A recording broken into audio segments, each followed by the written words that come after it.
25-30 years அவரு இருக்கிறாரு. இத்தனை வருடம் கழிச்சு ராமதாஸ் ஐயா அவர்களுக்கு இன்னைக்கு அது தெரிஞ்சிருக்கு. கட்சியில் அவர் இருக்கிறதுக்கு அருகதையே இல்லைங்கிறது தெரிஞ்சிருக்கு.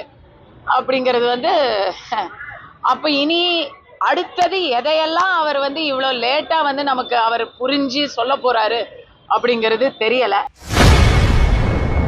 பாமக கட்சியில் இருந்து அன்புமணி ராமதாஸை நீக்கியுள்ளது குறித்து செய்தியாளர் சந்திப்பில் நடிகை கஸ்தூரி கருத்து தெரிவித்துள்ளார்.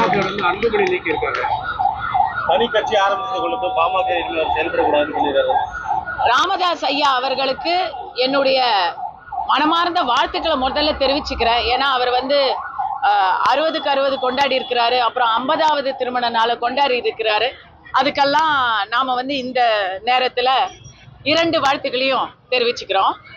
கட்சியில் இருக்கிறதுக்கே அருகதை இல்லை அப்படின்னு 3 தரம் எம்பி ஆகி மினிஸ்டர் ஆகி இத்தனை வருடம் டிராவல் ஆனதுக்கு அப்புறம் இன்னைக்கு எத்தனை வருடம் இருக்குங்க, ஒரு 30 வருட இது இருக்கும் இல்லையா, டிராவல் இருக்கும் இல்லையா அன்புமணி அவர்களுக்கு.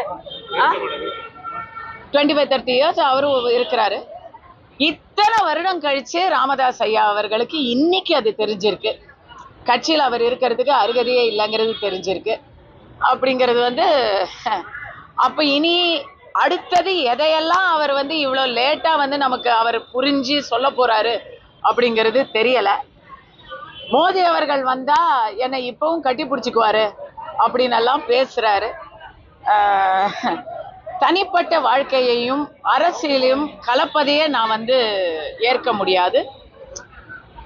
பெரியவர் அப்படிங்கிற முறையிலும் ஒரு காலத்தில் தமிழகத்தின் பெரிய சமுதாயமான வன்னியர் சமுதாயத்துக்கு உழைத்தவர் என்கிற முறையிலும் அவர் மேல் இருக்கக்கூடிய மரியாதை என்றும் மாறாது. ஆனா அவருடைய அரசியல் எந்த திசையில போகுதுங்கிறதுல எனக்கு ஏற்பு இல்லை. அன்புமணி அவர்களை கட்சியை விட்டு நீக்கிட்டா அடுத்தது அன்புமணி அவர்களோட இருக்கக்கூடியவர்கள் ஆதரவாளர்களை ஒருத்தரா நீப்பாரா அப்படிங்கிற ஒரு கேள்வி எழுது. கட்சியிலே இருக்க அருகதை இல்லாதவரை 2 முறை மத்திய அமைச்சரா எப்படி இவர் நாமினேட் பண்ணாருங்கிற கேள்வி வருது. அப்ப இவரோட கட்சி கொள்கை என்னதான் அப்படிங்கிற கேள்வியெல்லாம் வருதுங்க. செய்திகளை உள்ளது உள்ளபடி தெரிந்து கொள்ள ரெஃப்ளெக்ட் நியூஸை சப்ஸ்கிரைப் பண்ணுங்க.